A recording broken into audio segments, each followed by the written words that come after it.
Bom dia a todos e a todas. É com grande satisfação que damos início aqui à nossa 37ª reunião de Direito Tributário da PET ordinária, né? Se formos considerarmos as extraordinárias, já fizemos mais de 45 reuniões, né, abertas e gratuitas aqui no YouTube e no Zoom. Hoje nós vamos repetir mais uma vez o tema da tributação dos dividendos, até porque foi aprovado, né, a semana passada, foi sancionada a Lei 12.270, criou-se aí muita polêmica, né, e ainda teremos muitas discussões sobre esse tema, né? Uma coisa nova também, ontem à noite, o Congresso Nacional aprovou, sem alterações, né, o projeto do devedor quanto mais e do Código de Defesa do Contribuinte, inclusive o lado, apesar das críticas, né, que podemos fazer ao projeto, mas a APET aqui pensando e acompanhando esse projeto de perto, nós estamos lançando um livro, está pronto já um livrinho sobre o tema do devedor quanto mais, deve sair publicado agora em janeiro, né? Coordenação minha aí do Igor e da Ariane. Provavelmente haverá também uma reunião extraordinária, talvez ainda esse ano, sobre esse tema do devedor quanto mais. Mas hoje nós encerramos, né, as reuniões ordinárias. Essa é a última, né?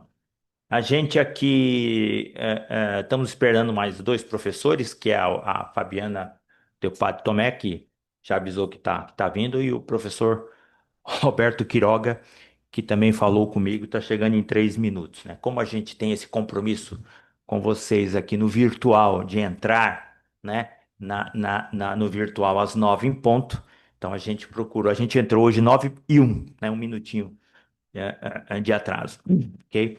Bom, antes de eu passar aqui a palavra, a gente começar o tema, eu quero fazer aquela apresentação institucional da PET, né?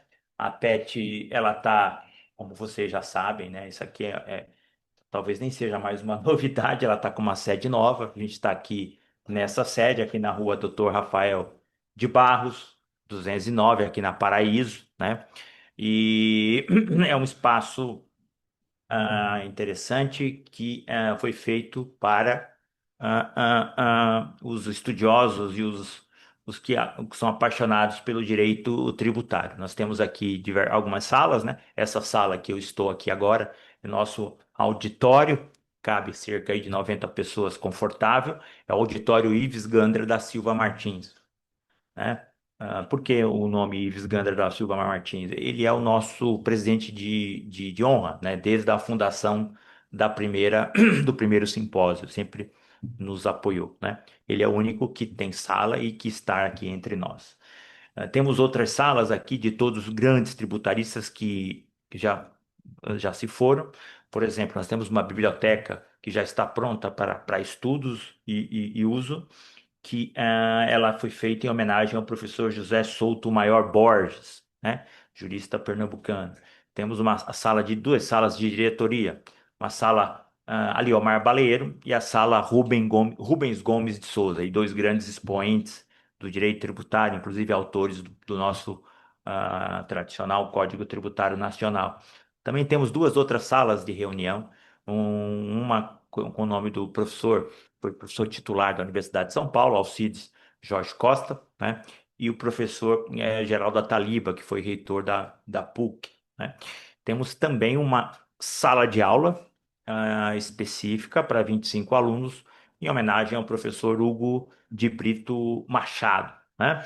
A gente procurou ah, homenagear, né, aqueles que fazem parte da história do direito tributário. Sempre algum outro colega fala, mas faltou fulano, faltou Beltrano. Aí é uma questão aí de crescimento. A PET começando a aumentar, nós vamos ampliar essas homenagens. Estamos recebendo aqui o professor Roberto Quiroga. Professor, sente aqui conosco e já vamos dar sequência, né? Como vocês viram aí, são 7 homenageados, né? Grandes tributaristas, e com o crescimento da PET, que a gente espera que isso vai continuar acontecendo, vamos trazer aí outros homenageados, homenageadas, ok? Bom, aqui as reuniões da PET ocorrem todas as quartas-feiras, das 9 às 10h30 da manhã, aqui nesse espaço. 99% ainda do público vê no online, professor Quiroga, a maioria, o pessoal está lá conectado, eles estão acostumados, né? Principalmente quem não é de São Paulo, termina acompanhando a gente à distância, né? Mas sempre vem alguns colegas aqui no presencial. E no presencial a gente está trazendo, fazendo vários incentivos para trazer o pessoal aqui para o presencial. Normalmente a Janaína está servindo aqui um café da manhã especial completo para vocês, né? O ano que vem nós vamos intensificar isso, tá joia? Então aqui esse é o espaço para quem está no virtual, que nós estamos aqui fisicamente, né? Ah, Queremos também aqui mostrar para vocês e falar um pouquinho rápido aqui sobre o Rota da Jurisprudência, que é um site da PET especializado em notícias da área tributária, tudo que sai de importante diariamente, são mais de 300 notícias que nós temos acesso, e aí ocorre toda uma curadoria e escolha para aquelas principais entrarem no site. O Rota tem também lá uma coluna, né? Uma coluna do Rota, né? De articuladores escrevendo sobre as questões da jurisprudência, das novas legislações e tudo mais. Então, visitem lá o site do Rota. O conteúdo é muito, muito amplo e muito interessante também, né? Pois bem, ga- temos aqui a revista 52 e a 13. Na verdade, aqui tem um erro, tá, Thiago?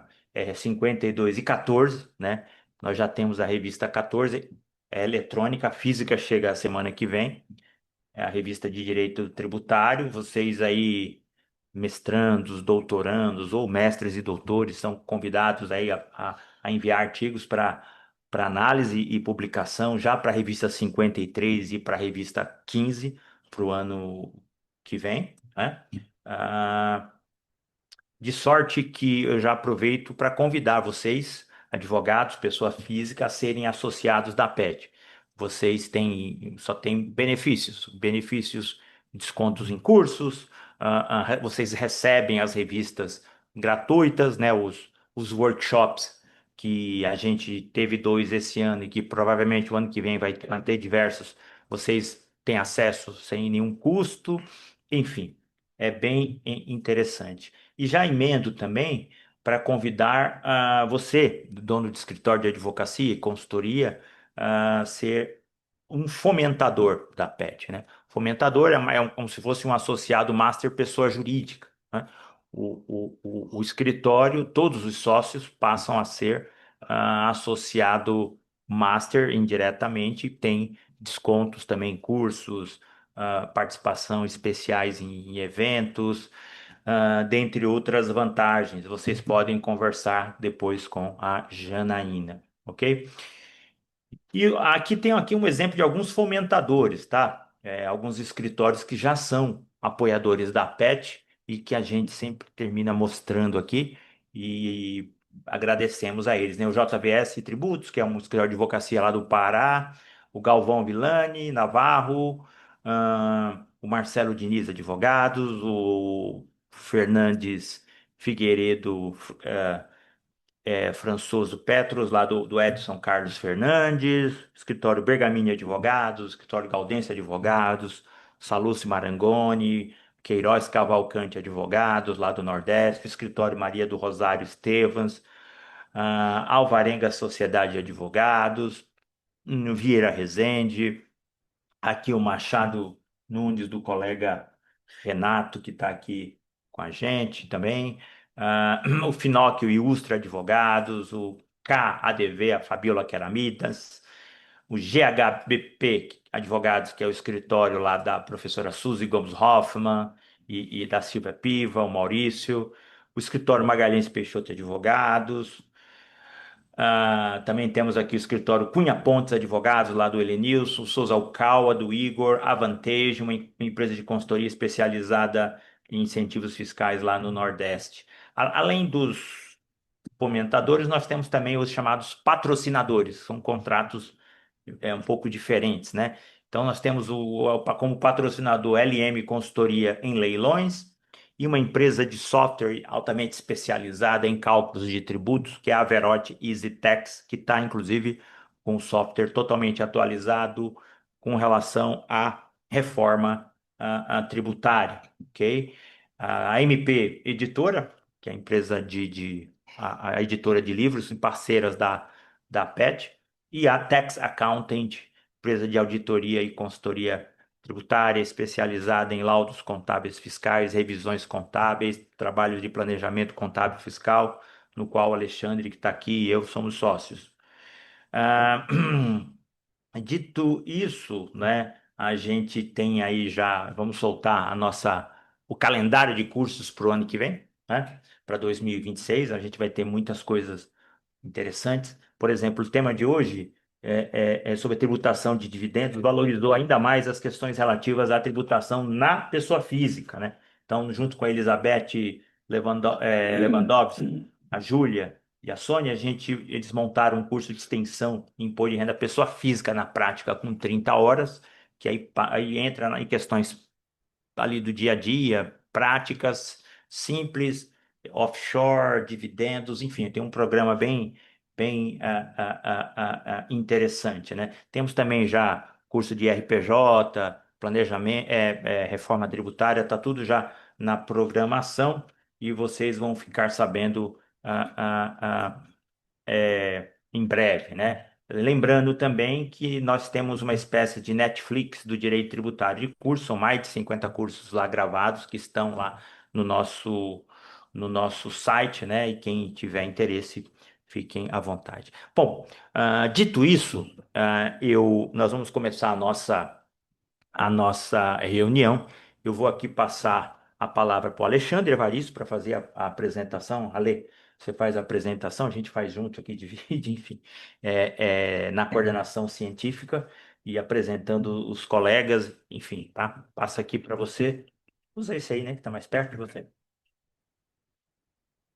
Primeiro lugar, bom dia a todos. Uma grande alegria, mais uma reunião da PET. Já foram aí mais de 40 ao longo desse ano, né, contando os ordinárias e extraordinárias, o que mostra que ser tributarista no Brasil não é fácil, né? A gente está sempre passando aí por várias alterações legislativas, jurisprudenciais, e a PET, no desenvolvimento até do seu objeto, ela tem exatamente essa ideia de ser um debate, um espaço para debates, para as discussões, sempre pensando no aprimoramento, né, da ciência do direito tributário.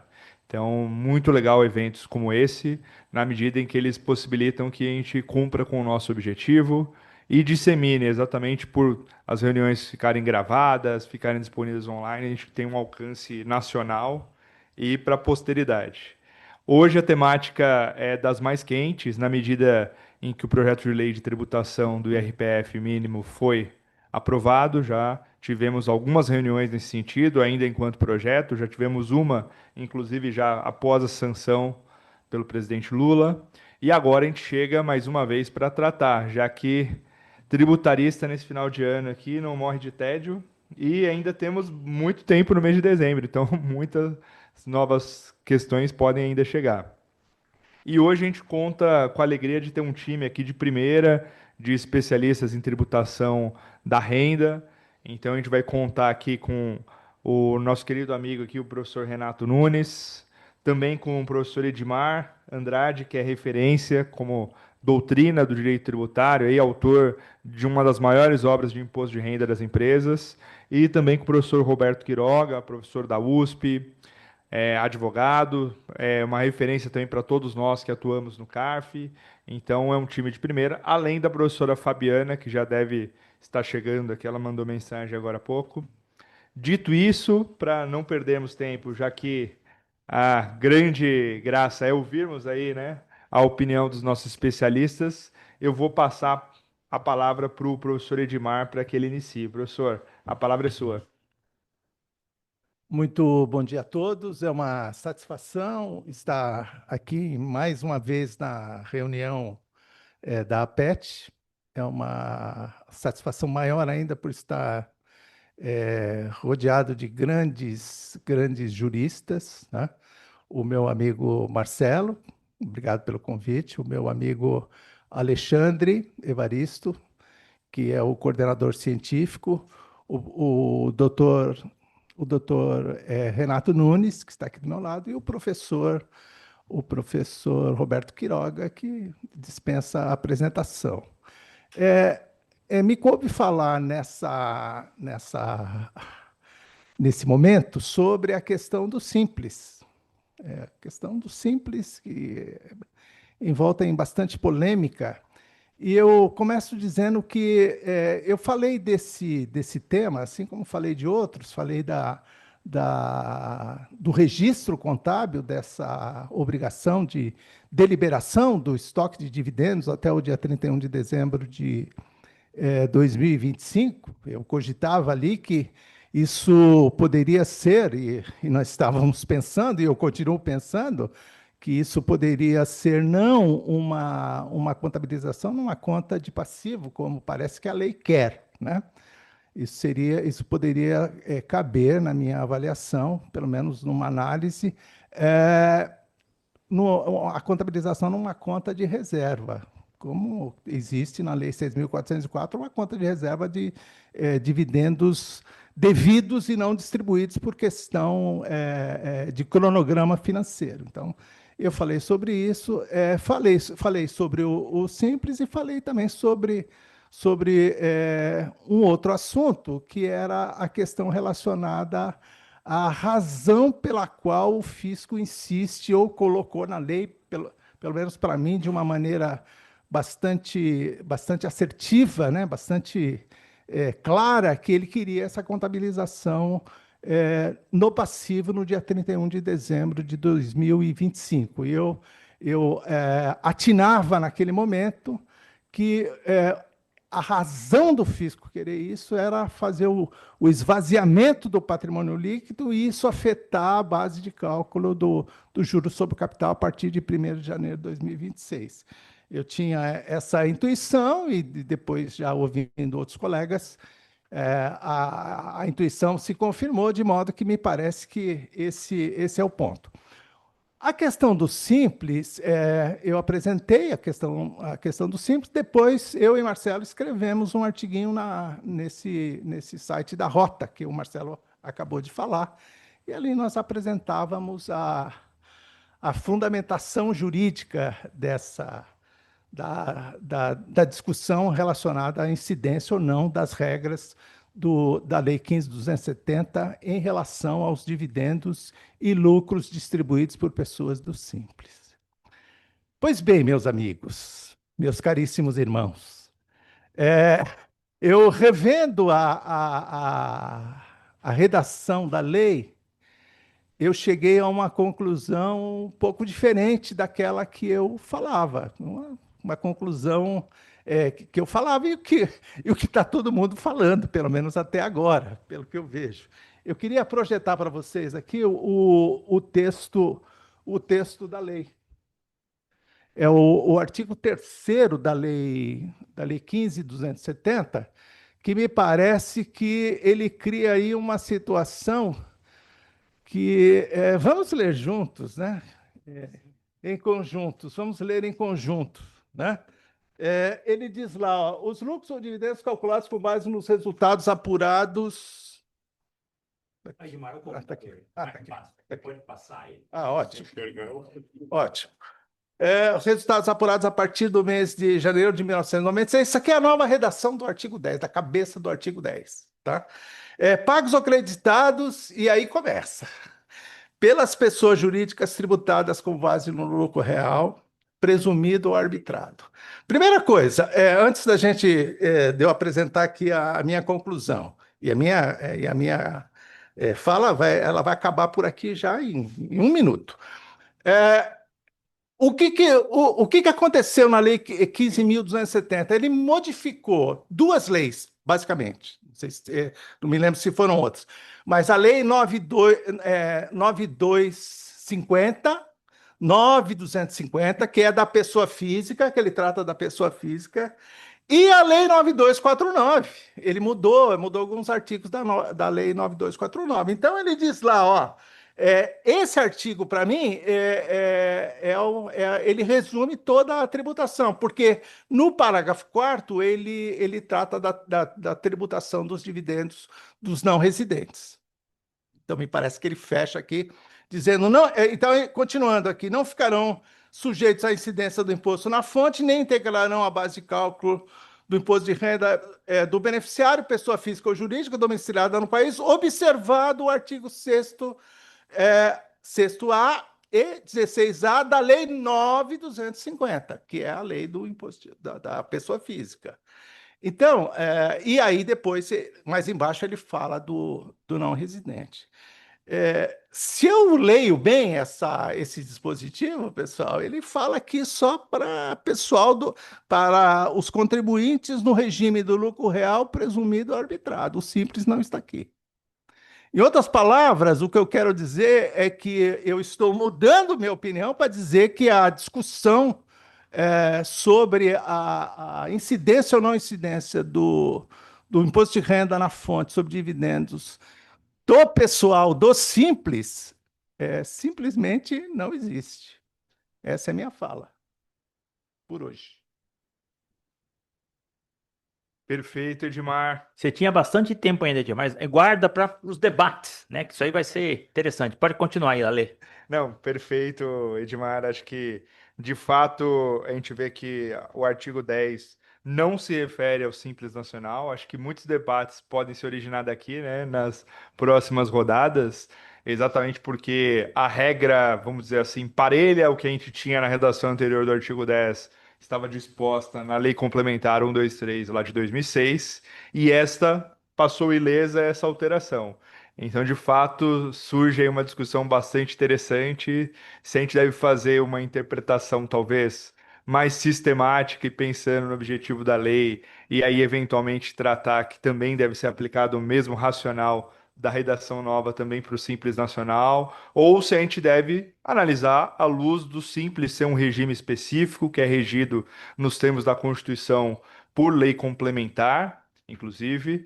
E aí vem aquela velha discussão que a gente já se deparou lá atrás, né? Sobretudo quando teve aquela alteração pela Lei 978 de 98 na COFINS, na Lei Complementar 70/91, de lei complementar, né, materialmente ou formalmente. Então, talvez a gente se depare com essa mesma discussão. Mas vamos deixar para os debates aí. O Edmar, eu só estou jogando uma pimentinha aí. Para mim, a regra é clara, como eu disse lá no texto. E eu concordo, viu? Edmar está corretíssimo. Lógico, o físico não vai concordar, Não, mas a sim, gente está aí para. Você acha que vai, Edmar? Puxa vida. Eu acho que está muito claro aí. Eu acho que nós fizemos uma leitura ruim no começo. Eu me coloco, eu sinto aqui que eu não li a lei direito, pessoal. Se eu tivesse lido a lei direito, eu não teria embarcado nessa discussão de simples, lei complementar ou não. Melhor. Me parece que está muito claro aqui. Passa por... Não, maravilha. Perfeito. Então, eu vou passar a palavra agora para o professor Roberto Quiroga. Professor, bem-vindo à PET aqui. Sabe que também é uma das suas casas e você sempre será muito bem-vindo. Tranto, o professor Quiroga ainda não conhecia a PET, nós vamos depois aqui no final, vamos mostrar, e é uma honra tê-lo aqui, viu, Quiroga? Obrigado Não, por ter obrigado. aceito e por ter... O Quiroga, inclusive, falou, não, eu vou lá, não me coloque na mesa, eu vou lá assistir. Eu falei, poxa, você vai estar, a gente quer ver você falar, tá? Mas, enfim, tem a palavra, professor. Obrigado, Marcelo. Obrigado, Marcelo, Evaristo, Renato, Edmar. Realmente, eu, infelizmente, pelas minhas atividades aí, não só profissionais, mas acadêmicas também, nos últimos anos, eu restringi muito a minha participação nesses eventos, porque realmente eu tava sem tempo, né? Mas eu sempre fui aí um grande incentivador da APET. Vejo o trabalho de vocês extremamente bonito aí, legal, de desenvolvimento da área jurídica, né? E agora que eu estou um pouquinho mais tranquilo, Eu achei que deveria começar a participar de novo aí desses eventos, então espero estar aqui mais algumas vezes. Bem, como eu disse, eu tinha pedido para vir para assistir mesmo, então eu não tenho aqui um discurso, um tema específico, então eu queria falar um pouco dessa lei, né? É, Bem, com relação ao que o Edmar falou, eu concordo plenamente. Eu não consigo ver como que eles podem aplicar o simples com uma redação tão literal, né? Então, realmente fica muito difícil. E aí concordo, Marcelo, com o Edmar, que vai ser difícil a Receita não aceitar esse raciocínio, né? Realmente tá muito literal. A professora Fabiana chegou aqui, bom dia. Bem, o que que eu queria falar? Duas coisas. É, Primeiro, falar sobre a lei que está se dizendo assim, eu achei muito criativa essa ideia de se tributar o imposto de renda mínimo, né, a tributação de dividendos, tudo junto. Eu achei que, por parte do governo, foi uma ideia extremamente criativa. Eu mesmo, em algumas palestras, fiquei pensando de qual seria a alternativa do fisco para justamente introduzir, primeiro, a questão dos dividendos, né, tributar o dividendo, e, ao mesmo tempo, também tributar minimamente o imposto de renda. E eu realmente não tinha imaginado uma saída como essa. Eu até pensei que nós teríamos, eventualmente, um incremento do JCP, uma tributação de 15 para 20, que a gente sabe que não passou, mas que já era uma ideia antiga do governo. Então, eu, particularmente, não sei a opinião dos colegas, mas eu gostei muito da norma, né? Eu acho que ela veio trazer uma metodologia de tributação do imposto de renda muito inteligente. Então, acho que essa foi uma posição que às vezes pode destoar de alguns de vocês, mas eu claramente faço um elogio à norma. A segunda coisa também importante é que, apesar de tributar os dividendos a partir de 26 a 10%, né, nós temos todo o cálculo necessário do imposto de renda mínimo, que na pessoa física, e muita gente estuda pouco pessoa física. Eu, quando comecei a advogar, eu fazia imposto de renda pessoa física. E eu diria para vocês que grande parte do que eu aprendi quando eu falo de pessoa jurídica, eu aprendi com o que eu, na verdade, conheci da pessoa física. Porque a declaração de renda da pessoa física, o que que é? Nada mais é do que uma contabilidade também, né? Só que uma contabilidade particular e, portanto, com alguns detalhes. Então, a segunda coisa que eu achei muito interessante nesse modelo de imposto de renda mínimo, tributação de dividendo, é que ela veio trazer uma forma de integração. Em que sentido? Para você chegar nesse imposto, de uma certa forma, você vai somar todos os seus rendimentos em todas as áreas, inclusive a rural, né? Verificar quanto que você já pagou e depois verificar, fazer um comparativo se você já pagou o valor mínimo de 10%. Obviamente com redutores, né, com algumas regras específicas. Então, acho que nesse particular, a norma veio trazer uma novidade bastante importante e, como eu disse, na minha visão, muito boa. Uma outra questão também importante sobre tributação de dividendos e essa tributação mínima é que antes se falava muito no sentido de se tributar dividendo e se reduzir, eventualmente, a tributação da pessoa jurídica, né? Ou seja, a gente não teria como tributar 34 na jurídica, mas 15 no dividendo, ficaria um valor excessivamente grande. Então, a ideia é que, eventualmente, se reduzisse alguma coisa na jurídica, mais ou menos no modelo americano que se fez, né, de redução de alíquota da corporativa. Mas se adotou um outro método, né, que foi bastante interessante, e eu acho que trouxe também um conceito que nós juristas, ou pelo menos nós tributaristas, usávamos muito pouco, que era a ideia de alíquota efetiva. Para quem mexe com controladoria, né, quem mexe com cálculo de imposto, Esse é um tema corrente, né? Então, as empresas elas sempre estão vendo qual é a sua alíquota efetiva, né? Basicamente, ela divide o valor do imposto pago pelo lucro, e aí ela chega na alíquota efetiva. Isso era uma discussão basicamente de contabilistas ou de controllers, né? E nós, da área tributária, praticamente desconsiderávamos muito isso. E aí a gente viu, portanto, que nessa metodologia trouxe esse conceito de alíquota efetiva, o que também me pareceu bastante razoável, né? E também, de uma certa forma, eu acho que voltou-se, né, a um tema específico relacionado à tributação dos lucros e dividendos. E acho que o Brasil entrou numa rota que me parece um pouquinho mais adequada, que é justamente a integração da pessoa jurídica e da pessoa física, né? Vamos lembrar também que a isenção dos dividendos, né, que veio com a 9249 de 95, quando era secretário Everardo Maciel, tinha uma razão, né? É que, na verdade, ele introduziu o presumido àquela época, e o presumido àquela época era uma forma de formalizar grande parte das pessoas que estavam informais. Então, teve um objetivo específico, né? Ou seja, não se imaginou a isenção dos dividendos sem nada, né? Se imaginou a isenção dos dividendos com todo o regramento próprio para o presumido, e depois veio o simples. Então, naquela época, tinha sentido você isentar os dividendos, porque você tinha toda uma reestruturação da tributação do lucro presumido. E deu certo, né? Se a gente pensar em termos de adesão, esse modelo de 95 do Everardo deu certo. Acho que todo mundo sabe mais ou menos que hoje de 100% das pessoas jurídicas brasileiras, praticamente 97% das pessoas jurídicas brasileiras adotam o sistema simples ou presumido. Portanto, o modelo deu certo, né?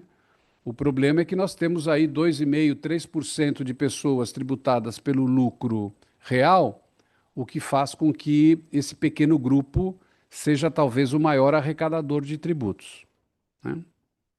Bem, e só para finalizar, nessa primeira discussão, só para fazer um esquenta, eu acho, né? Porque aí depois o Renato vai falar, a Fabiana também vão falar. E me perdoem aqueles que estão tributando seus rendimentos no presumido, mas o grande problema hoje da arrecadação brasileira na área de imposto de renda, ou um dos grandes problemas, é a tributação do lucro presumido, né? O que se deveria fazer hoje é a alteração dos coeficientes de lucro presumido. Então, exemplo, né? Para o advogado é 32%. E aí você tem a alíquota de 25 mais 9, né? Então, hoje, o que se paga de lucro presumido, existe um gap muito grande para quem está no real. E talvez hoje a Receita tenha constatado que aquilo que se fez lá em 95, hoje talvez tenha que mudar. Ou seja, a tributação do lucro presumido precisa mudar, do ponto de vista, na minha visão, técnico, não do ponto de vista simplesmente arrecadatório, né? Existe um gap muito grande que faz com que as pessoas não queiram crescer, né? Elas segregam atividades, elas jogam receita para anos subsequentes, para quem está chegando perto do limite, né? Isso faz um pouco um complexo das pessoas jurídicas serem pessoas jurídicas pequenas ou médias, né? E eu sou bastante crítico hoje da tributação do lucro presumido como está. Só que, na verdade, o que a gente prevê? O que a gente sabe? Hoje é quase impossível, se a Receita Federal levasse um projeto de aumento do lucro presumido no Congresso, ela não aprovaria. Ela não aprovaria porque o lobby é extremamente grande, né? Em todos os setores, né? Mas hoje existe um descompasso muito grande entre aquilo que se arrecada no lucro real e aquilo que se arrecada no lucro presumido. Então, a gente teria aí uma grande oportunidade, eventualmente, de mudar a tributação do lucro presumido. É claro que a gente sai de uma ideia de praticabilidade para uma ideia mais de eficiência da tributação, com seus problemas, né, com o ônus necessário decorrente disso, mas eu acho que seria uma medida bastante interessante. E agora, com relação à tributação do lucro, né, o que que a gente vê claramente? Para as pessoas jurídicas que tiverem uma alíquota efetiva perto do 34%, o incremento de tributação ele é pequeno. Ele não é tão grande se a gente tiver uma alíquota efetiva perto dos 34%. Agora, para quem está no presumido, realmente vai fazer uma diferença bastante grande. Ou seja, eu acho que hoje nós vamos ter um aumento bastante expressivo de quem está no presumido. Sob o ponto de vista aí de justiça, na minha visão, eu acho que é um modelo justo, né? Eu acho que hoje nós estamos num modelo em que os gaps entre os sistemas são muito grandes, e nós não conseguimos atingir aí um parâmetro, né, razoável entre esses sistemas. Então, Alexandre e Marcelo, só para começar, como eu, na verdade, queria estar assistindo, mas você me colocou na mesa, eu só trouxe algumas ponderações mais gerais, mas depois, para gerar um pouquinho de debate aqui, de confusão, mas depois eu estou à disposição aí para debater dos temas que forem colocados na mesa. Mais uma vez, obrigado pelo convite, parabéns pela PET, e muito importante isso que você faz aí na difusão do conhecimento jurídico no Brasil. Obrigado. Obrigado, Quiroga. Ale, você tá no comando aí.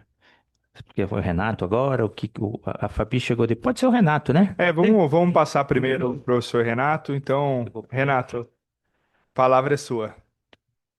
Bom dia, obrigado mais uma vez à PET aqui nas pessoas do professor Marcelo, do professor Alexandre, é sempre um prazer estar com vocês. Volto a cumprimentar aqui o professor Edmar, professora Fabiana, professor Quiroga, e para mim ainda bem que o Alexandre ele colocou nessa ordem, porque começar e depois ser acompanhado aqui dos comentários dos três professores que estão nos acompanhando, ia ser uma tarefa bastante difícil. Bom, como o Edmar, você leu errado, acho que, bom, eu também fiquei com essa sensação. Ontem eu fui num evento no INSPER, né, sobre esse tema, e sobre tributação de não residente, particularmente. Eu tinha formado uma opinião quando eu li, aí depois eu assisti aquela webinar do Lacaz Martins, aí eu falei, caramba, ele de novo. Eu falei, eu acho que eu vou mudar de... Aí eu fui ontem no evento do INSPER, aí hoje de manhã eu fiquei me debatendo, então você não está sozinho, viu, Edmar? Nesse aspecto. A respeito da sistemática aqui de tributação, é bom é bom estar acompanhado do Quiroga, que ele tem mais experiência, uma das minhas referências, aliás, né? Aqui na academia, na advocacia e nos últimos anos na gestão também, né? A gente conversou sobre isso um pouco. Eu participei de um evento há alguns anos em que eu falava justamente isso, né? Eu acho o lucro presumido uma sistemática boa, né? À luz da nossa realidade aqui, porque a realidade se impõe, né? Profissionais que nós temos aí disponíveis para nos auxiliar com a elaboração da escrita contábil e da apuração fiscal, enfim, os empresários autônomos e afins, eles poderem estar voltados mais aí ao seu negócio. E a gente sabe que a apuração no lucro real não é. O professor Eliseu ele falava, né? Contabilidade não é para gente grande. Eu me lembro lá quando nos primeiros debates depois da reforma contábil que nós tivemos, e o lucro real eu diria que para gente grande também. Então, eu sempre é uma sistemática que me agrada, não só acabou sendo por conta de carga também, como o professor Quiroga ele bem sublinhou, mas muito por conta da simplicidade. Hoje eu conheço, né, diversos empresários e até na nossa área aqui de advocacia que acabam indo pelo presumido, não é nem pelo imposto de renda, é por conta do piscofins muitas vezes. Não quero cair em complexidade. O piscofins é que acaba sendo fiel da balança sem falar na complexidade. Então, a pergunta que eu sempre me fiz, se temos um problema, um sistema que ele vamos dizer assim, ele incentiva, né, as pessoas a formalizarem ali as suas atividades, é de fácil, né, manejo, então por que não ajustar os pontos negativos? Aliás, eu sempre, na reforma tributária, o Marcelo acompanhou, eu também batia muito nisso, por que não arrumar e etc. Só que a realidade se impõe, eu acho que o professor Quiroga foi muito preciso aqui.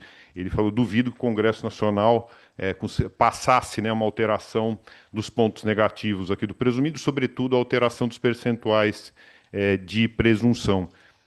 Eu gostava muito quando o Everardo falava, olha, então vamos concentrar na pessoa jurídica, a gente facilita a atividade da fiscalização, simplifica as regras de DDL, acabaram até aí ficando meio ali encostadas, né, ali nas prateleiras, sendo aplicáveis em hipóteses muito específicas, e agora a gente vai ter o ressurgimento disso tudo. Eu acho que a gente tem realmente essa questão da justiça tributária, o problema é a gente fazer as coisas de forma atabalhoada, e me parece que isso ocorreu de novo nesse projeto. Aqui, falando especificamente da isenção de imposto de renda da pessoa física, a gente não tratou do problema fundamental do IRPF, que é a atualização, né, da tabela progressiva. Daí, bom, criou-se, né, a isenção até 5 mil, e sempre muito.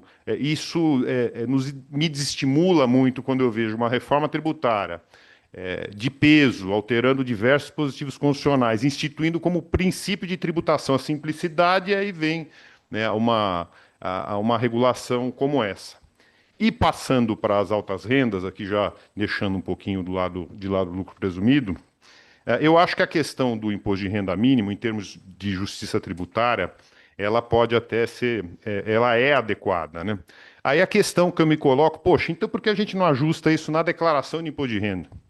Né? Ao invés, não, mas aí não, eu não confio em você. Eu preciso de dinheiro antes para poder fechar as contas, então vamos aqui tributar na fonte.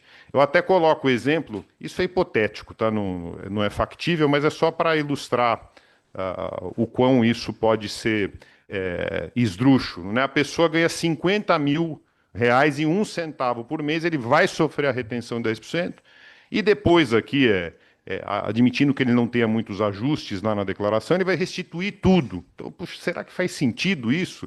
Por que não dar um voto de confiança para o contribuinte? Então, ok, é uma questão de justiça tributária, esse reparo ele merece ser feito, não conseguimos consertar aqui a raiz do problema, conforme bem destacou o professor Quiroga, então, poxa, vamos então acertar na declaração de imposto de renda, mas a gente precisa arrecadar, ou eu não confio em você, né? O professor Quiroga, há alguns anos, ele falava, eu acho que tudo vai virar retenção na fonte. Você lembra que você dizia isso, Quiroga?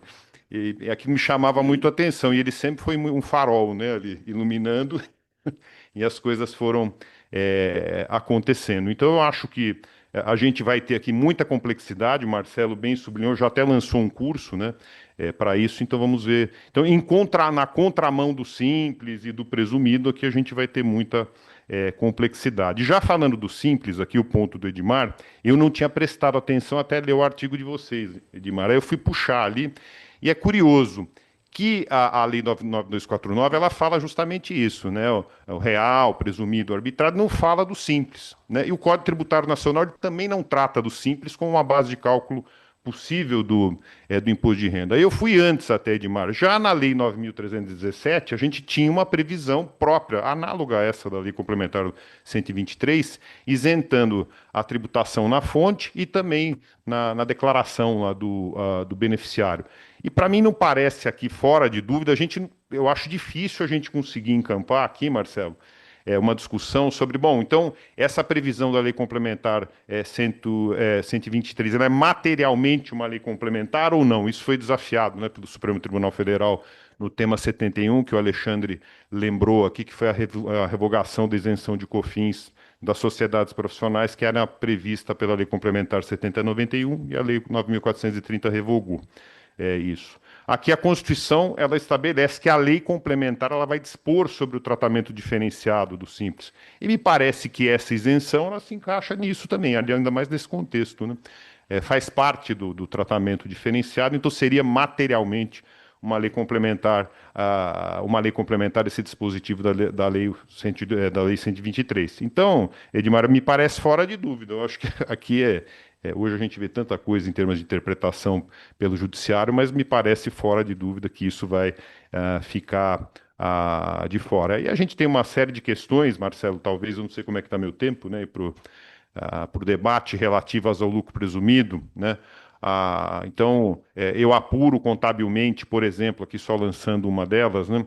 Eu estou sujeito ao regime de competência, estou, por exemplo, no lucro presumido, e isso me oferece uma base de lucro superior àquela que eu verifico para fins fiscais, supondo aí que eu adote o regime de caixa, né? Então, qual vai ser a minha referência para apurar o lucro do ano corrente. Me parece que deve prevalecer o contábil, né? Até porque essa questão do regime de caixa ela serve exclusivamente para apuração dos tributos correspondentes. Aí uma outra questão também, mas e o limite do lucro presumido? Se a gente acabar aí fazendo uma avaliação a valor justo, enfim, reconhecendo um resultado maior aqui esse ano para o regime de competência, isso poderia afetar a medição do limite do lucro presumido. Então, me parece, de novo, aqui que a legislação é clara, esse é um limite aferido em função do resultado contábil e não daquilo que eu verifique para efeitos tributários, na hipótese de eu adotar o regime de caixa. Então, vão surgindo questões e questões a respeito desse tema. Eu já devolvo aqui a palavra a você, Alexandre, e aí a gente pode ir estendendo isso ao longo dos debates. Muito obrigado mais uma vez.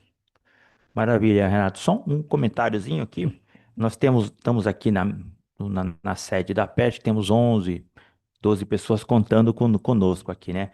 Mas aqui lá, somando aqui o YouTube e a nossa diretamente aqui pelo Zoom. Então, lá no YouTube a gente aqui uma atualização 53 e no Zoom 130. Então a gente tem 180 pessoas acompanhando a gente, né? Então é isso. E claro que a audiência é maior depois.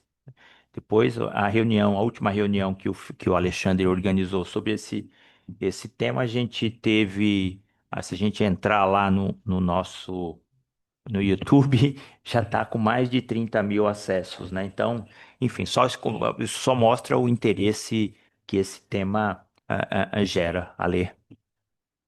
Obrigado. Bom, e para finalizar aqui, a gente tem a alegria de receber a professora Fabiana Tomé. Professora, seja muito bem-vinda, também é de casa, uma alegria muito grande recebê-la. E a palavra é sua, professora. Bom dia a todos e a todas. Primeiramente, eu quero pedir desculpas pelo meu atraso. Os 10 minutos nunca terminaram, né? Então, ia só aumentando. E agradecer pelo convite para participar dessa reunião e cumprimentar o Marcelo pela nova sede, cumprimentar pelas reuniões constantemente realizadas, pelos eventos constantemente realizados que proporcionam essas discussões e o crescimento acadêmico, o crescimento dos profissionais como um todo.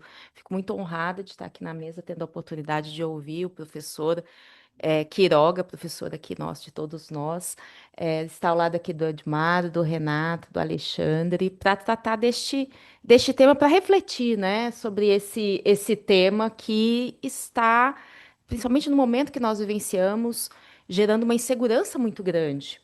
É incrível como uma legislação que teria um objetivo de trazer uma justiça social, uma redistribuição da carga tributária, acaba, por outro lado, trazendo mais insegurança pelo modo assodado como foram feitas algumas das etapas dessa legislação, né? Então, se por um lado nós temos uma isenção muito bem-vinda, né, e uma redução para quem recebe até 7.350, acima desse valor, acabou a progressividade tributária, né? Acima desse valor, não tem choro nem vela, não tem atualização das deduções. Então, é algo que, nesse ponto, acaba não trazendo uma justiça para uma determinada categoria que fica igualada, né? Se ganha 8 mil reais ou se está no patamar dos 20 mil reais, ou até mais, né? Em relação à sua tributação. Outro ponto aqui, e aí nós temos, na verdade, o Alexandre e o Marcelo, que são aí o Edmar, experts aqui na contabilidade, essa violação às regras contábeis, na medida em que se exige uma deliberação dos lucros até 31 de dezembro, algo que não há nem condições factuais de serem realizadas para além das previsões contábeis em relação a isso, né? Tem um projeto de lei tramitando, né? O projeto, na verdade, da tributação dos jogos, apostas, mas que uma emenda que era para ter sido aprovada aqui dentro está sendo discutida lá. Só que muito provavelmente não vai dar tempo de termos uma aprovação ainda este ano para ficarmos tranquilos se é preciso fazer essa deliberação, se não é preciso fazer essa deliberação, então sai todo mundo correndo, vamos fazer por via das dúvidas, né? Mas com base em que valor? Vamos deixar o valor em aberto, mas como é que você vai deliberar uma coisa que fica ali, um valor em aberto, está deliberando o quê? Então, uma grande confusão em relação a esse aspecto. E de modo até preventivo, vamos tentar identificar aqui um lucro é, razoável, que já seja possível de apurar para poder deliberar em relação a ele. Ou seja, nós ficamos tentando remendar, então, algo que era para trazer uma segurança, uma estabilidade, na verdade, está trazendo uma instabilidade. E aí, um ponto de questionamento em relação a isso e se não for feita essa ata, né, e não for eventualmente aprovado o PL que procura dar um tempinho a mais até abril para fazer essa deliberação, será que é possível essa tributação desses valores? Será que com isso eu não estou tributando algo já apurado? Ou seja, é uma legislação que vai passar a entrar em vigor a partir de janeiro de 2026. No momento em que nós estamos auferindo esses lucros, esses dividendos a serem distribuídos ou não distribuídos, nós temos uma legislação que traz uma isenção em relação a isso, inclusive nos períodos passados, né? Então, um questionamento, eu trago mais questionamento e provocação do que resposta propriamente, porque seria essa possibilidade de uma nova legislação ao revogar uma isenção tributária, tributar aqueles fatos econômicos que se verificaram antes da sua entrada em vigor. Eu acho que isso é um ponto de questionamento, né? Um outro ponto que foi trazido aqui pelo Renato é essa tributação na fonte. Tudo bem, até tributação na fonte, eu não confio em você, vamos fazer tributação na fonte, com a reforma tributária eu vou fazer split payment, porque eu vou sair retendo tudo antes, é a tendência, mas essa tributação na fonte, do modo como colocado, né, essa tributação mensal das chamadas altas rendas, destoa da própria previsão de tributação anual, porque ela estabelece que acima de R$ 50.000 você já tem uma retenção de 10%. Só que 10% é o teto da tributação, né? Então, se eu pensar que depois, na declaração de ajuste anual, você tem uma progressividade que de 600 a 1.200.000 e os 10% são para 1.200.000 ou mais, os 50.000 está ali no limite dos 600. Então, eu tenho claramente não uma só antecipação. Dependendo do valor envolvido, eu tenho manifestamente uma tributação a maior. Então, é um solve e repete aqui legislado, né? Se eu quero fazer a retenção na fonte, que seja considerado, ou deveria ter um mecanismo a ser considerado, essa progressividade também. O sujeito de 55.000 não vai estar, ao final do ano, se mantiver essa distribuição mensal, por exemplo, tributado em 10%, claramente, né? Então, hoje, quando nós temos uma tributação da renda na fonte dos assalariados, eu considero, inclusive, os dependentes que ele tem para tentar, claro que não se chega a um valor igual, ou há um valor a pagar no final, ou há um valor a restituir conforme as despesas, as deduções daquela pessoa, mas eu tenho um mínimo de racionalidade daquilo que vai ser retido em relação àquilo que eventualmente vai ser devido real ao final do período de ajuste. Enquanto aqui, para uma grande parcela, eu tenho uma antecipação que não é só uma antecipação, é uma tributação manifestamente maior que o devido, né? Então, aqui é um outro problema em relação a esse aspecto, né? Em relação ao Simples Nacional, que foi comentado aqui, eu não estava no momento, mas eu li os textos, eu li o artigo e concordo inteiramente no fato de que é uma matéria reservada à lei complementar. Eu só não confio ainda que a Receita Federal vai chegar nessa conclusão, tá? Eu tenho cá as minhas dúvidas em relação a isso, principalmente tanto em relação ao aspecto da retenção, e aí é até mais plausível, porque eu estou falando realmente de uma obrigação para a empresa ali que é do Simples Nacional e que tem um regime que o artigo 146 da Constituição estabelece que deve ser regulado por lei complementar. Mas esse ajuste, né, embora o artigo 14 da Lei Complementar 123 ele estabeleça que consideram-se isentos do imposto de renda na fonte e na declaração de ajuste do beneficiário, né? Ou seja, ele está colocando aqui a isenção como um todo dos dividendos, né? E aqui a gente tem uma dúvida que pode surgir, que é tanto em relação à retenção na fonte, que é um primeiro fator, quanto em relação ao ajuste anual, em face de um argumento que é, não, mas aí eu não estou tributando a empresa, aí eu estou tributando uma pessoa física, e a tributação da pessoa física pode ser por lei ordinária. Estou fazendo às vezes de advogado do diabo aqui, estou fazendo às vezes desse pensamento, mas por outro lado, né, se eu tenho uma lei complementar regulando o Simples Nacional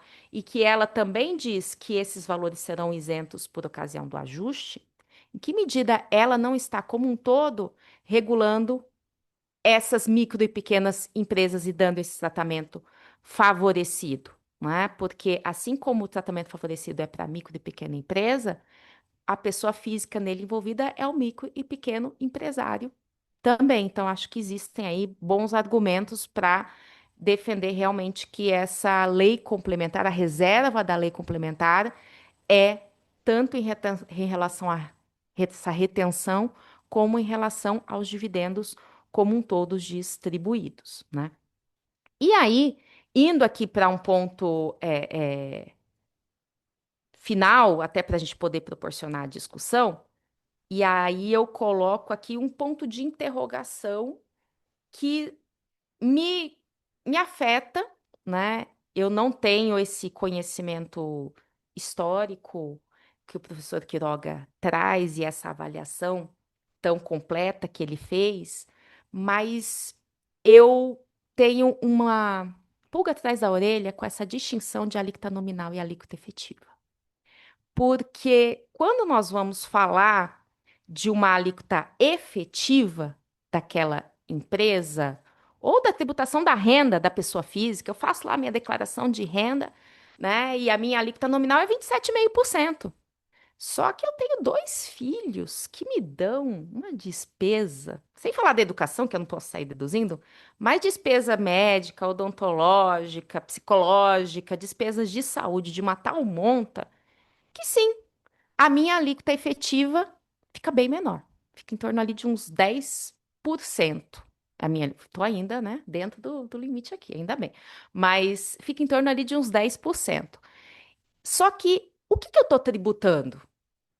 Estou tributando a minha renda, né? E se eu pensar em renda como aquilo que é o acréscimo patrimonial e essas deduções que eu fiz, como as despesas, né?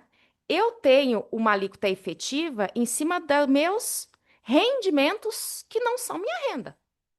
A minha renda é aquilo que sobrou depois que eu deduzi tudo. E aí ela vai estar nos 27,5%, né? Eu estou fazendo esse comparativo mais para uma reflexão por quando se fala que que acaba não tendo essa tributação, né? Porque eu tenho 34%, por exemplo, em cima da maioria das empresas, e essa distribuição dos dividendos, ela sendo isenta, eu estou criando ali uma distorção, porque no final das contas, que é o que a lei tenta corrigir, essa empresa, ela na verdade não foi tributada em 34%, porque ela foi tributada de outro modo. No caso, vamos falar aqui do lucro presumido, né? Um prestador de serviços, ele é, via de regra, tributado no lucro presumido em 32%, né? Então, a renda dele é 32%, por uma previsão que a legislação optou colocar, por bem ou por mal, né? Podemos ter aí as críticas, mas a legislação optou por colocar ali em 32% para ele. Essa é a renda dele. Então, se ele é tributado em 34% desses 32%, a renda dele, ainda que presumida, está sendo tributada nos 34%. Quando eu falo que ele não chegou na tributação efetiva, é porque eu estou considerando um rendimento. Eu estou considerando a receita dele, que já é tributado por outra coisa, né? Que tem a PIS e a COFINS em cima desse rendimento, em cima dessa receita. Então, economicamente, faz esse sentido na análise, quando você vai fazer essa análise de qual é o meu custo, meu gasto efetivo com a tributação, economicamente, essa análise faz sentido eu fazer essa distinção e eu olhar, olha, na verdade eu estou sendo tributado aqui 10%, ou seja, 10% eu tenho de custo em relação a tudo com a tributação, por exemplo. Mas, juridicamente, não é para ser 34% em relação a tudo, é para ser em relação à renda. E se a renda é de 32%, ou na equiparação hospitalar, 8%, 12%, comerciantes, 8% e etc., né? Eu tenho realmente um mal que está na raiz e que eu estou tentando consertar isso. E é plausível esse entendimento do tentar consertar, mas para tentar consertar, eu estou utilizando critérios que são não exatamente a renda, e sim critérios que são valores outros, que são os rendimentos como um todo, né? Então, é só uma colocação que eu, particularmente, fazendo essa distinção, eu sempre me questionei. Não, a pessoa, você nunca é tributado em 27,5%. Eu já ouvi falar isso daí bastante. Não existe ninguém que é tributado em 27,5%. Por quê? Porque você sempre vai ter as deduções, sua tributação efetiva vai ser menor. Só que a dedução é despesa. Então, sim, eu sou tributado em 27,5%. E as empresas, né, são tributadas em 34,5% sobre a renda dela, seja a renda real, seja uma renda presumida. E aí eu vejo uma certa distorção, uma certa violação do conceito de renda que nós temos estabelecido na nossa legislação. É uma provocação, como eu disse, para trazer aqui para as nossas reflexões. Muito obrigada e estou aqui à disposição para nós evoluirmos e discutirmos ainda mais. Maravilha, Fabiana. Obrigado pela tua participação. Também é a tua estreia aqui na nova sede, né? Depois que a gente terminar aqui, a gente vai mostrar para você como é que ficou, a biblioteca, tal, o professor Quiroga também. E, enfim, agora a gente pode aqui tocar aqui para os debates, né? Um comentário rápido da fala da Fabi. Eu também não gosto dessa coisa do limite aí dos. Não, fazer um somatório de 34%, que eles misturam, eles separam conscientemente de lucro fiscal para lucro contábil, né? Quer dizer, o lucro fiscal é que é tributado, e aí eles fazem uma base de comparação com o lucro contábil. E isso dá uma confusão, e indiretamente, eu até. Inclusive, não fui eu que falei isso pela primeira vez, eu vi a professora Misabel falou isso, o Schweire já falou isso, e com esse cálculo você termina revogando indiretamente a compensação de 30%, limitada a 30% do lucro, o PAT, a dedutibilidade de juros sobre capital próprio, cria uma certa ah, ah, ah, ah, a revogação indireta, sem dizer que está, porque ele quer, o legislador compara, né? O imposto, a alíquota efetiva de uma carga fiscal de lucro presumido, lucro real, mas comparando com o lucro contábil, algo inteligente até da outra parte, né, de querer criar isso, e que eu nunca vi. Eu conversei com vários colegas internacionalistas que não me disseram que isso não tem em nenhum lugar no mundo, exceto o tema aí do Pilar 2, né, que é para empresas bilionárias, empresas que faturam 3 bi, é algo que se aproxima do Pilar 2, né, Ale? De resto, não, é algo bem novo, bem nosso, bem nosso aqui. Mas de toda a forma, vamos fazer então uma segunda rodada, né, Ale? E a gente passa para que cada um faça os seus comentários e mais 5 minutos, complementando a primeira parte ou complementando o que outro colega disse. A gente gira voltando para o Edmar, né? Isso mesmo, a gente pode voltar aqui na ordem, né? Professor Edmar, professor Quiroga, Renato e Fabiana, e aproveitando, né, para vocês falarem livremente sobre o que vocês quiserem, baseado no que os outros, nas outras exposições, né? Lembrando que acho que as principais discussões vão acabar envolvendo tanto essa questão do Simples Nacional, que é uma questão bastante importante, também a questão da deliberação e aprovação desses lucros já agora para o ano de 2025, para que a gente tenha o aproveitamento da regra antiga. Então acaba criando essa correria, né, para esse final de ano, ao mesmo tempo em que muitas vezes a gente não sabe qual que vai ser o valor do lucro, já que o exercício não se encerrou.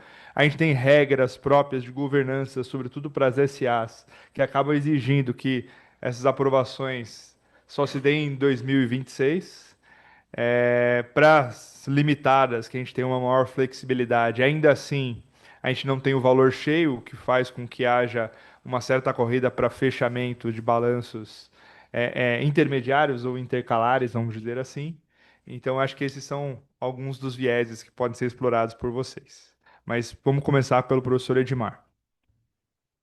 Bom, primeira coisa, eu queria apenas reiterar, né, que, como eu apresentei aqui na primeira parte da nossa fala, a doutora Fabiana não estava aqui, que nós mudamos o nosso posicionamento a respeito da tributação do Simples, né? Eu não estou mais na história da lei complementar, eu estou na história de que a Lei 15.270 não trata do PIS/COFINS, do Simples, ela fala claramente, artigo 3º, ao dar nova redação ao artigo 10 da 9249, em lucro real, presumido ou arbitrado. Me parece que essa é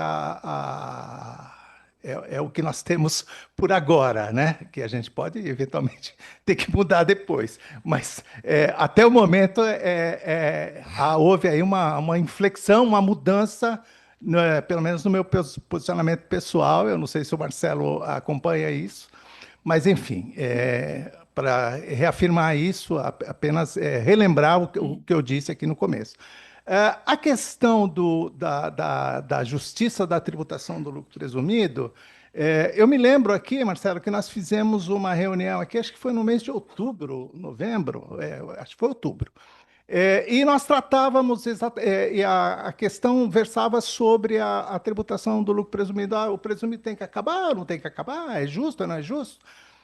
E eu me lembro que naquela ocasião eu trouxe uma informação interessante, que ela já cobre um bom pedaço dessa reforma que o professor Quiroga fala. Quando eu disse que o limite de entrada e de saída no lucro presumido, 78 milhões, é o limite de entrada e de saída, né? Se ele fosse corrigido pela inflação oficial, no mês de dezembro que nós estamos agora, esse número seria 150 milhões. Então, quer dizer, uma grande parte dos contribuintes que não podem estar no lucro presumido estariam no lucro presumido se mantida aquele mesmo valor que foi mudado pela última vez em 2014. Foi a informação que eu trouxe aqui. Então, essa tributação no lucro presumido, ela tem esse viés. A questão da revisão dos percentuais, né, era uma coisa também que a gente discutia na época. Alguém me perguntava, mas de onde veio esse 8%, por exemplo? O 32% não, mas o 8%. E eu me lembrei na data que eu tinha visto essa história do 8% numa lei antiga. E depois da palestra, eu fui atrás dessa lei. Decreto-Lei 5.844 de 1943. Ele fala lá no 8% do lucro presumido. No tempo em que o lucro presumido era o que algo próximo ou mais próximo do simples. Então, o simples aí é que me parece que foi o retorno ao que era o lucro presumido antes. Porque eu me lembro quando eu comecei a minha carreira, eu nunca estudei lucro presumido. Eu só estudava o lucro real. As empresas eram todas o lucro real. O lucro presumido existia na legislação, evidentemente, mas era coisa de empresa pequena, como é o simples hoje. Então, nós temos aí essa questão, e qualquer professor, eu disse que eu me lembro que eu falei na época que as pessoas discutiam, mas esse lucro presumido dessa forma, ele é um incentivo ou não é um incentivo? Eu disse na época, naquela ocasião, que qualquer professor de contabilidade, ele mostrava para você, numa continha de quitandeiro, que o regime do lucro presumido era um incentivo, né? Ele te dava um incentivo porque a tributação te levava a uma tributação muito menor, evidentemente. Se isso é incentivo, se é formalmente incentivo ou não, ou só é regime de tributação, mas o fato é que economicamente nós temos essa ideia de que o lucro presumido é um benefício, né? Então, a revisão como cogita o professor Quiroga, me parece até razoável, né? Até razoável, se nós considerarmos que eu não quero dar informação para o fisco arrecadar mais. Eu não concordo que o fisco deva arrecadar mais, mas a revisão é sempre bem-vinda. Qualquer revisão na vida a gente revisa. Eu acabei de revisar um negócio de uma lei que saiu há 15 dias. Né? Então, para mim, como dizia Cazuza, faz parte do show. Né? Então, com essas informações, Marcelo, eu termino aqui a minha participação. Maravilha, Edmar.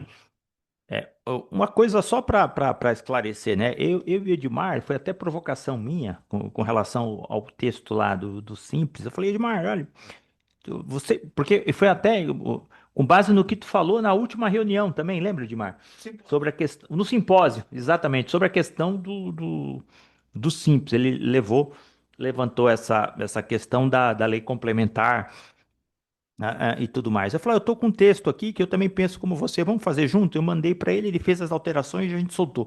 Eu acho que a gente precisa fazer uma atualização. Eu vou fazer e te mandar depois, Edmar, porque na verdade eu concordo com essa tua nova visão aí, relendo o artigo 10, e eu acho que isso, eu penso que o fisco não vai reconhecer, acho que não vai reconhecer, nem por um motivo, nem por outro.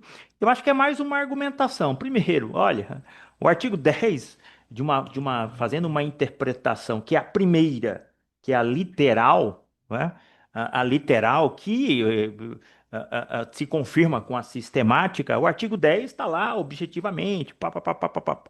E mesmo que se queira sistematizar e trazer questões relativas à justiça e parará, parará, tem uma outra questão técnica do artigo 146 da Constituição. Então, a discussão vai ser grande, né? Agora, tudo isso só mostra, Quiroga, a confusão que é o nosso sistema. Porque imagina só, um advogado que fature lá um valor, sei lá, 4 milhões por ano, na pessoa jurídica, um vai pagar 10% de imposto sobre a renda, sobre os dividendos, e um outro que só fez a opção por simples não vai pagar. Não estou entrando aqui com questões técnicas, estou entrando com questões políticas, e isso para explicar para a sociedade que essas coisas acontecem, né, Fabi? É uma confusão. Então todo mundo vai lá para o simples. Não, você não pode, porque você fatura 6. Não, mas aí eu sou sócio da minha mulher, ela abre uma outra com 2 e o outro. Aquilo que o Quiroga acabou de comentar sobre o presumido que incentiva o camarada a não crescer, né? E fica isso, fica uma maluquice das grandes, e mostra que direito tributário não é para amadores, né? É para profissionais, enfim. Mas voltando aqui, dando sequência, agora vou passar para o professor, a palavra para o professor Quiroga. Obrigado. Não, foi bom. Acho que essa questão do presumido, o próprio Edmar colocou aí, gera uma discussão bastante importante. E eu acho que é realmente relevante que a gente veja um pouco esse histórico, né? Como que surgiu, como o Edmar falou, quando a gente começou, não sei se eu sou mais experiente que ele em termos de RG, mas eu acho que eu estou um pouquinho na frente dele. Tá com 64 quando você está. Ah, então você passou um ano na frente. Mas a gente não estudava mesmo o presumido, né? A gente estudava o lucro real. Porque o presumido ninguém adotava, tinha várias restrições, se você fosse sócio de outro lugar, enfim, era mais ou menos o antigo simples, vai, o nosso simples. Então, realmente a gente não adotava. A grande revolução veio em 95, né? Então, eu acho que esse debate é um debate importante que a gente precisa ter. É, Agora, falando um pouquinho do imposto de renda mínima, eu não sei a opinião de vocês, porque a Fabi trouxe aqui um ponto importante nessa discussão em alíquota efetiva e alíquota nominal. Na verdade, o que acontece? Por que que me pareceu muito criativa e eu achei realmente muito inteligente a ideia do imposto de renda mínimo? O único problema, concordo com a Fabiana, é que no cálculo do imposto de renda mínimo a gente não tem as deduções. Mas vamos deixar isso de barato, faz de conta que isso daí não existe. O que que ele fez? Ele falou: olha, soma todos os teus rendimentos tributários. Então imagina uma pessoa que tem muita tributação em aplicação financeira de renda fixa. Ela já vai pagar 15%. Então, normalmente, uma pessoa que tenha, eventualmente, claro, a pessoa que tem muita aplicação de renda fixa já, um patrimônio muito grande, e eventualmente recebe um dividendo razoável, pode ser que ela não pague mais imposto, né? Porque ela vai ter já 15%, ela vai estar recolhendo 5% a mais do que o imposto mínimo, né? Agora, isso vai realmente apenar quem só recebe dividendo, mas quem recebe dividendo provavelmente já tem um acúmulo de renda em aplicações no mercado financeiro. Então, assim, talvez. Por isso que eu achei que foi muito inteligente. Ela estipulou uma alíquota mínima de 10%. Então, em tese, os 27,5% sobre o salário ou os 15% sobre a aplicação financeira, ela deixa de ter tanta importância, né? É claro que a gente vai ter que estudar caso a caso, mas pode ser que isso gere uma certa distorção. Então, é, como eu falei, eu acho que foi uma metodologia bastante inteligente. Obviamente que a gente vai ter algumas distorções, como eu disse, mas em alguns momentos eu diria que a gente talvez procure ter algumas adaptações do futuro com relação a isso. Só falando do tema da deliberação, e eu tenho conversado com alguns clientes, quem é extremamente conservador, não sei o que vocês acham, mas vai levantar balanço em novembro. Vai levantar vai fechar em novembro para justamente ter a isenção até novembro, e dezembro vai pagar o tributo e eventualmente recupera no futuro. Então, na verdade, quem for extremamente conservador, quem está sendo conservador e não quer problema, né, vai estar adotando esse posicionamento, o que vai pagar na frente dezembro para depois recuperar. Então, isso é uma coisa que, pelo menos, eu tenho visto, principalmente companhias não abertas, né? As companhias abertas, elas estão com um problemaço mesmo, na medida em que elas não conseguem levantar, e aí vai ter uma deliberação mais ou menos por aproximação, né? Então, quanto que eu vou pagar é mais ou menos um valor por aproximação, que eu não acho que é um risco nesse sentido, e me parece muito razoável, né? Imaginar que se faça isso e que o fisco considere que isso não é um desrespeito à norma, né? Agora, é incrível, né, que a gente teve o debate no Congresso dessa norma, de que eles não tenham feito algum tipo para resolver esse conflito, né? Ou seja, é incrível que eles não tenham achado uma solução para isso, e agora está se fazendo um projeto para se corrigir isso, numa medida em que a gente teve uma lei que foi publicada há menos de um mês. Então, eu acho que esses dois pontos, Marcelo, são importantes dentro dos meus 5 minutos, só para a gente debater. É, Maravilha, Quiroga. Lá na Abradt, há 3, 4 semanas atrás, no congresso em BH, o Peroba levantou isso, né? Ele até comentou, e ele falou isso abertamente no microfone, todo mundo vendo que o escritório dele provavelmente também iria fazer esse balanço em 31 de novembro, né? E fazer um balanço paralelo para poder ah, se proteger. De toda forma, por que que passou isso, Quiroga? Eu fiquei curioso também e fui atrás. Passou na Câmara, o Senado viu. Inclusive está lá no relatório do Eduardo Braga. Só que não podia voltar, se eles consertassem, iria ter que voltar para a Câmara e o presidente da República não conseguiria fazer a sanção, né, dentro do prazo da agenda deles. Então foi uma questão puramente política, né? E no mesmo dia que foi feito o relatório do Eduardo Braga, já prepararam o projeto 5443 para consertar. Só que o 5443 parece que já passou no Senado. Só que ele já vem com alguns presentinhos juntos. Vamos consertar esse problema, mas aí o JCP vai para 17,5, né?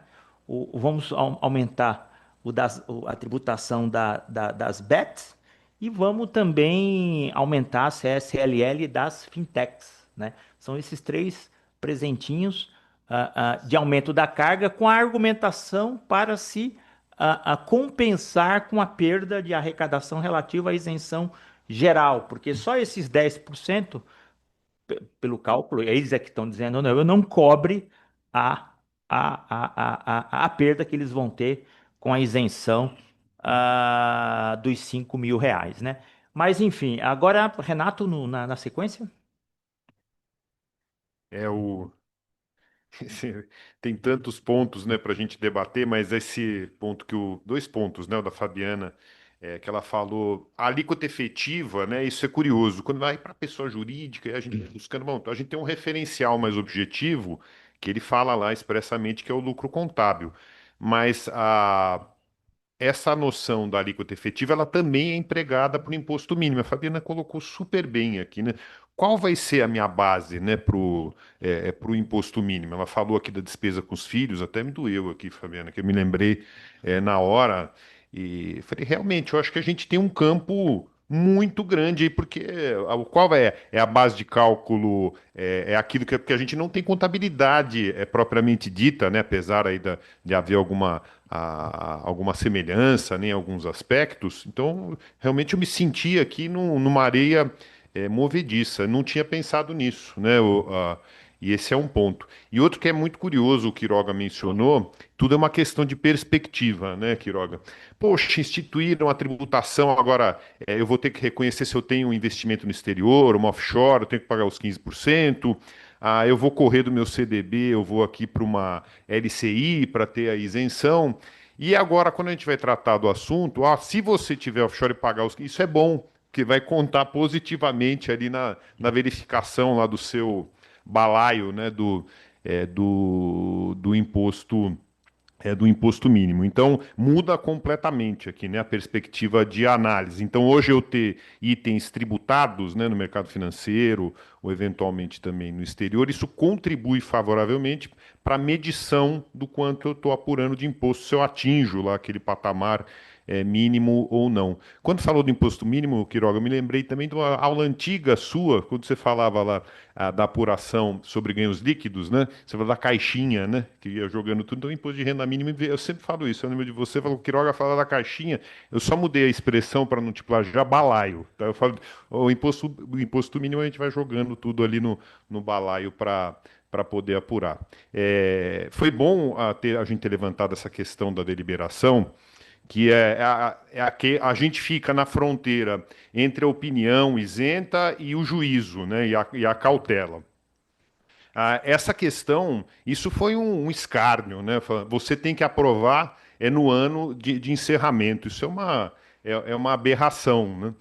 Me lembrou até aquela discussão do Sampaio Dora com o Fábio Fanucchi, o professor Paula, que tornou essa discussão mais famosa, pelo menos assim, para a minha geração. Em que momento ocorreria o fato gerador de imposto de renda, Marcelo? Você lembra? 23,59, né? Eu não me lembro qual defendia qual posição. ou meia-noite, quando acabava, e ficavam naquela discussão. O professor Paulo de Barros, ele citava isso lá quando ele falava do fato gerador complexivo, né, do momento de ocorrência. Então, eu não tenho como encerrar, eu tenho N atividades que o reconhecimento de receita não para, um hospital, um hotel, uma conveniência que trabalha ali no Réveillon, como é que a gente vai fazer isso, né? Então, é uma insanidade, né? Agora, a questão do registro, eu também tenho ouvido. Aí começa a ter opinião, assim, e rede social acaba amplificando muita bobagem, né? Tem que estar registrado o ato até 31 de dezembro. Eu falei, gente do céu, né? Eu me lembro de um debate, Quiroga, você estava nesse evento, da Academia Brasileira de Direito Tributário, professor Hugo de Brito Machado e o Léo Krakowiak. Estavam falando uma questão lá do prazo, etc. Não, mas se você deixar para protocolar um dia antes do prazo, aí não pode. O Gudi Brito falou, bom, então, se você for antecipando um dia, né, porque um dia antes é muito temerário, então daqui a pouco não tem mais prazo, né? Aí a gente vai fechar, então, com base no meio do ano para ter segurança. O que me parece aqui, a gente tem uma previsão na legislação privada, e não é só a lei de registros empresariais, o Código Civil dispõe isso para o empresário, para sociedades empresárias, independentemente do tipo, sociedade anônima, limitada, e para a sociedade simples, que o ato societário ele surte efeitos a partir da data indicada no ato, se ele for levado a registro em até 30 dias. Mas o que é levado a registro? Gente, isso é protocolar, né? O famoso bom e velho protocolar. Não, mas tem que sair registro. Eu falei, não, eu acho que a gente tem algumas balizas seguras na legislação privada. Claro, a gente tem que indicar para os clientes, né, Marcelo? Olha, isso pode ser. O russo pode não concordar, mas eu acho que a gente tem que ter um balizamento firme antes de sair recomendando qualquer coisa ali para além do razoável, né? Então, eu digo até, ó, no limite, você pode datar de 31 de dezembro o teu ato e levar protocolo em 30 de janeiro, protocolar no cartório, na junta, enfim, no órgão que for competente. Mas o fato é que isso vai gerar muita discussão. Vi muito essa questão do balanço de novembro, né, Quiroga, mas isso é de saltar os olhos, né? Puxa, e como é que faz com dezembro? E se dezembro der um problema lá, qualquer, sei lá, por conta das chuvas, eu tive uma baita de uma perda e reverte todo o resultado do ano. Como é que eu vou fazer, né, com isso? Né? Então, Marcelo, muito obrigado mais uma vez pelo convite. Né? Para mim é uma alegria encerrar o ano ao lado dessa mesa. Obrigado, Renato. Fabi? São tantos pontos, né? São tantas controvérsias, cada detalhe que faz toda a diferença, né? Também já ouvi essa questão de que precisa estar pronto, registrado em 31 de dezembro. Eu falei, impossível, porque você vai ter ainda que controlar atividades, né? Total, total, total. Gostei da ideia que vocês vão implementar em relação ao Simples Nacional, mas eu acho que é isso, são argumentos cumulativos, né? Porque eu também sou da linha do Marcelo, não muito otimista, de que a Receita Federal vai querer deixar ninguém de fora e vai querer tributar todo mundo. E acho que quanto mais argumentos, né, tanto do artigo 10 quanto da lei complementar, são cumulativos para tentar, né, uma defesa, né, ou uma manifestação no outro sentido em relação a esse ponto, né?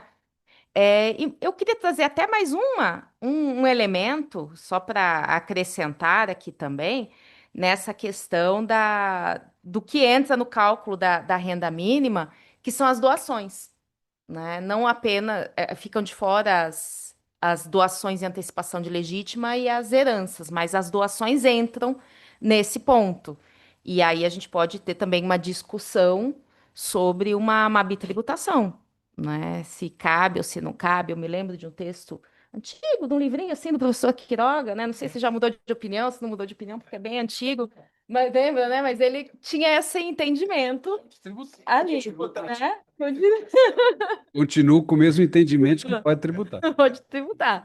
Mas não deixa de ser aí uma discussão em relação a esse aspecto, né? A pessoa ali, às vezes até alguém que nem teria rendas, mas recebeu doação, privilegiado, recebeu do pai uma doação ali no valor de R$ 1 milhão, ele vai se sujeitar, né? Não só o imposto sobre doações, mas também o imposto sobre a renda mínimo, né?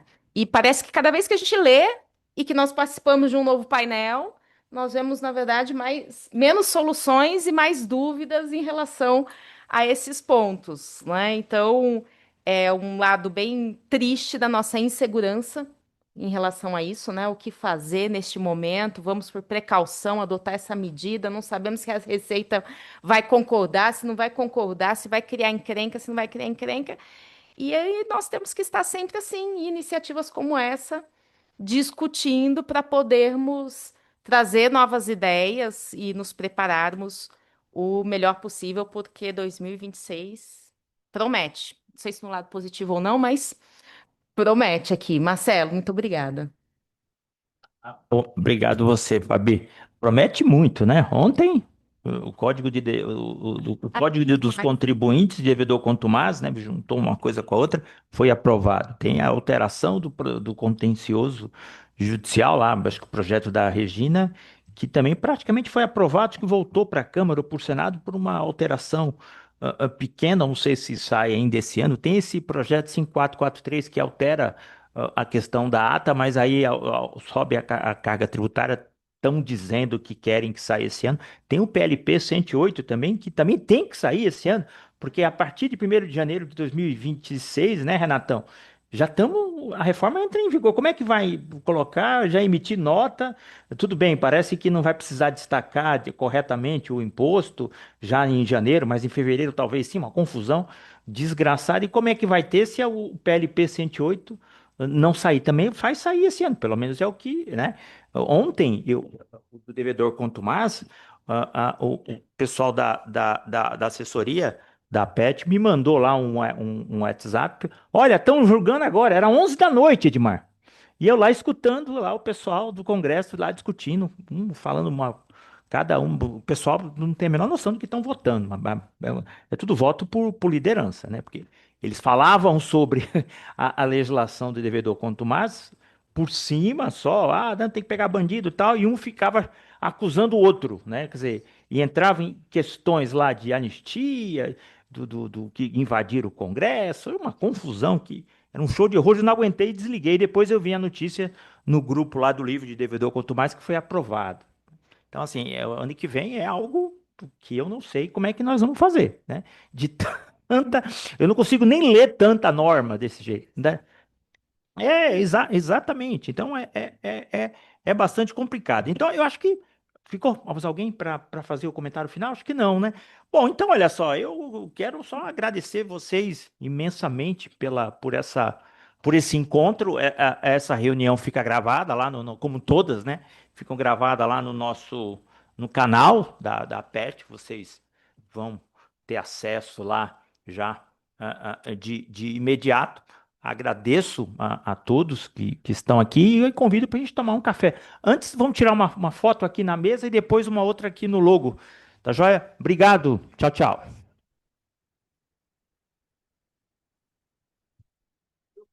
Estava aposentado. Eu vou falar no Michael Porto.